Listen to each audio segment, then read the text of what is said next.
इस्लाम की मक्का कहे जाने वाले सऊदी अरब में सुधार की बयार जारी है। औरतों के अधिकारों का दायरा लगातार बढ़ रहा है, लेकिन पश्चिमी यूपी में सहारनपुर के देवबंद में दुनिया के सबसे बड़े Islamic education centre Darul Uloom की वेबसाइट में फतवों की भरमार है।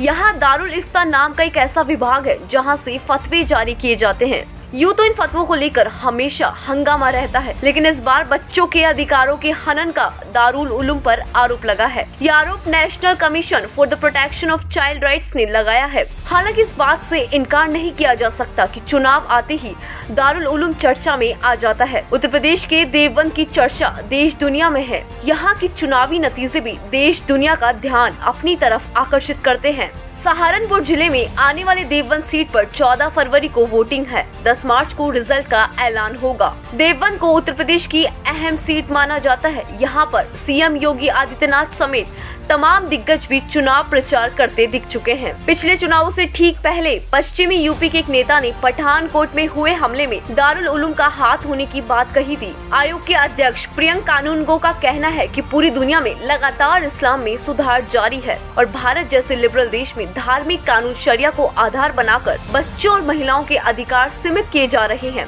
राष्ट्रीय बाल अधिकार संरक्षण आयोग को एक शिकायत मिली थी। उसमें दारुल उलूम द्वारा जारी कुछ फतवों की सूची थी और उन्हें भारतीय कानून के खिलाफ बताया गया था। राष्ट्रीय बाल अधिकार संरक्षण आयोग ने उन फतवों को लेकर यूपी सरकार से दारुल उलूम की वेबसाइट की जांच कर कार्रवाई को कहा है। साथ ही निर्देशित किया है कि जब तक जांच पूरी नहीं होती तब तक वेबसाइट को प्रतिबंधित किया जाए। दारुल उलूम के प्रवक्ता अशरफ उस्मानी कहते हैं कि फतवों को लेकर लगातार भ्रम फैलाया जा रहा है। फतवा ऐसा कोई फरमान नहीं है जो हम एक तरफ से जारी कर दे और न मानने वालों को अपने समुदाय से निष्कासित कर दे। फतवों की फैक्ट्री पर आखिर चुनाव के समय ही सवाल क्यों? यूपी में मतदान को 1 महीना भी नहीं बचा है। ऐसे में दारुल उलूम के खिलाफ प्रचार क्या पोलराइजेशन की कोशिश की तरह नहीं देखा जाएगा? बाल आयोग के अध्यक्ष कानूनगो पूछते हैं, क्या चुनाव के दौरान बच्चों के अधिकार सीमित हो जाते हैं? क्या आयोग को इसलिए रुक जाना चाहिए क्योंकि चुनाव करीब है?